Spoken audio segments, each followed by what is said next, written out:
En los años 80, Cuba tenía el segundo ejército más grande de Latinoamérica, operaciones militares en 3 continentes. Llegó a desplegar más de 380.000 soldados en África. Hoy arrastra piezas de artillería con bueyes. ¿Qué pasó y qué posibilidades reales tiene Cuba en un conflicto con Estados Unidos? Díaz-Canel lleva semanas desafiando a Estados Unidos. Ha repetido varias veces que Cuba saldría victoriosa en un conflicto armado. ¡Fuego vamos a dar! Sí tendríamos éxito, sí podemos tener éxito. Hoy vamos a hacer lo que el gobierno cubano nunca haría. Mirar los números de verdad, más allá de la propaganda, y ver exactamente qué tan lista está Cuba para esa guerra. Para entender dónde está Cuba militarmente hoy, hay que saber de dónde viene, porque no siempre fue así. En los años 70 y 80, Cuba fue el único país de Latinoamérica con operaciones militares en Asia, África y América. Un informe de la CIA desclasificado en 2007 revela que Cuba tenía el segundo ejército más grande de Latinoamérica, solo por detrás de Brasil, un país con 12 veces su población.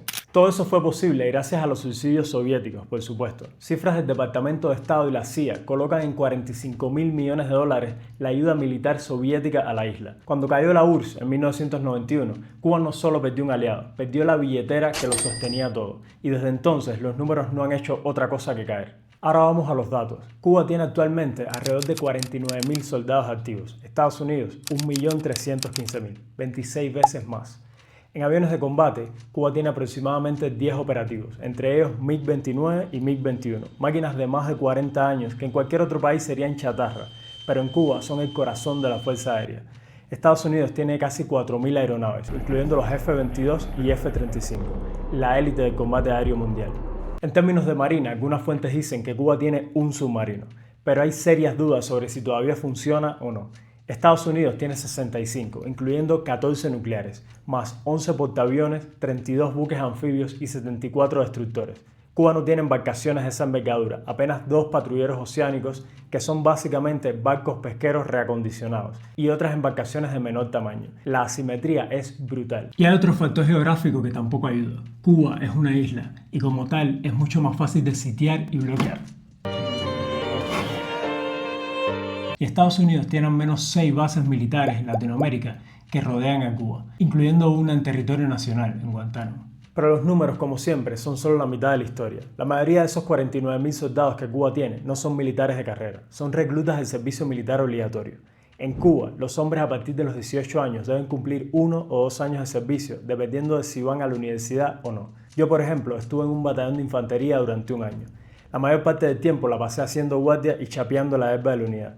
Mal entrenados, peor alimentados, cero chance de que nosotros hubiéramos rendido bien en un combate real. La doctrina militar cubana es la guerra de todo el pueblo. Esto en resumen significa que en caso de agresión, cada ciudadano se convierte en soldado. En teoría, eso sería equivalente a movilizar millones. En la práctica, en un país con apagones de más de 20 horas, sin comida y en una crisis gravísima, alimentar y armar a esos millones sería un sueño.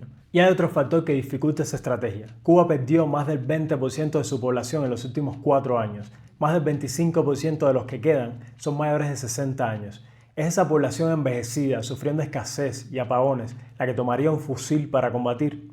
Pero espérate, porque aquí es donde se pone interesante. A pesar de los alardes de Díaz-Canel, la estrategia cubana no sería una confrontación militar directa. Ahí tienen las a perder. Sería elevar el costo político de cualquier intervención hasta hacerla inviable. Maximizar las bajas americanas hasta que sea un problema doméstico de Estados Unidos. Y eso en 2026 tiene sentido. Trump ha sido fuertemente criticado por su intervención en Venezuela. Marco Rubio fue citado por el Congreso para explicarlo. Muchos republicanos del movimiento MAGA criticaron abiertamente la operación en Irán. Cualquier aventura militar con bajas americanas en televisión es gasolina para la oposición. Y en pleno año electoral, mucho peor. Además, el régimen lleva años construyendo un lobby en Washington, moviéndose en la política interna estadounidense. Hace apenas 2 semanas, 2 congresistas demócratas visitaron la isla y se reunieron con Díaz-Canel. Si hubiera una operación militar, lo más probable sería algo pequeño, con mínimas bajas, algo que Trump pudiera vender como victoria inmediata, al estilo de Venezuela. Pero en Cuba sería más difícil, sin apoyo interno garantizado y con un sistema de protección que tiene fama de ser bastante eficiente, sería complejo. La apuesta real de Cuba no es ganar la guerra, es hacer que el precio político de atacar sea difícil de asumir para Trump. En una guerra frontal, Cuba perdería, sin discusión. La diferencia de fuerzas es demasiado grande, pero la pregunta real no es si Cuba puede ganar, es si Estados Unidos está dispuesto a asumir el costo. Y ahí la respuesta es mucho menos obvia. ¿Crees que Trump se atrevería a dar la orden o es solo parte de su estrategia de presión? Déjame saber ahí en los comentarios. Y si te gustó el video, dale like y suscríbete que me ayudarías un montón a seguir haciendo este tipo de análisis. Chao.